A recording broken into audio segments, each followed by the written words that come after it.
So many of you know that I'm very much a pro-labor candidate. I think that fundamentally the ability for working people to organize is how we build power to uplift all working people in this country. I believe this because that's what history shows. It was only in the era of unions building power. That's how we got an 8-hour workday. That's how we got a 40-hour work week. That's how we got children out of working in mines. It's how we got safety conditions in factories. It didn't come from those in power wanting to do it. It came from workers organizing and fighting for it. That's what got us those wins. That's what moved us further down the road of progress. Today is no different. But there's a reason that this country has fought to break organized labor for a very long time. And it's because when labor is organized, it allows everybody, all workers, to benefit. And that does not benefit those in power. That does not benefit those who own corporations. That does not benefit the politicians who serve their moneyed interests. And so, for me, so much of what we have to do is to change our policies to allow workers to organize again, to rebuild unions by giving them power, to rebuild a nation in which working people can build power and represent themselves. Recently in Maine, we've had 3 awesome wins on this front. First, the nurses at Maine Medical Center down in Portland, they got their contract ratified, I think only with 3 days to spare. And it's a good contract for them. And they fought for it tooth and nail. But one of the reasons they got it is because they were strike ready. The administration, their management, their bosses, they knew that those nurses had the ability to go on strike. That's power. Their ability to withhold their labor is power over those who would exploit them. And by being strike ready, by being organized, it allowed them to pressure the administration to give them what they wanted in their contract. The grad workers at the University of Maine at Orono, after almost 3 years of waiting on a contract, finally got it just last month. This is an example of what often happens, where people in a workplace agree that they want to join a union.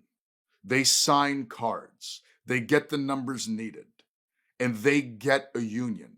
But then management draws out their first contract, uses stalling tactics and lawyers and labor-busting techniques to year after year hold out on that contract. And over time, people stop believing in the union. People stop thinking that it's going to help them. If you wait 2 years before a contract happens, you start to think the union wasn't any help to you at all. It is a tactic that is used by bosses to break unions. And it is incredible that the grad workers at UMO waited for almost 3 years to get their contract, and they held out. They didn't give up. They believed in the need for collective bargaining, and they believed in their need to have a union. And so they held out, and they just got their first contract last month. That is a massive win, and also goes to show that when people are organized and can support each other, they can hold out. They can wait out their management. But I will say, in the future, that should be against the law. There need to be time limits between cards being signed and a first contract.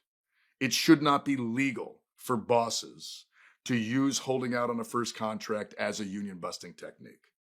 And that's a policy that I'm going to fight to change. Last but not least, the hockey team down in Portland also got their contract. They went on a strike before the league reached a contract with the players' union. And that is another example of how organized labor, the ability for workers to withhold their labor, is how they protect themselves from exploitation from bosses.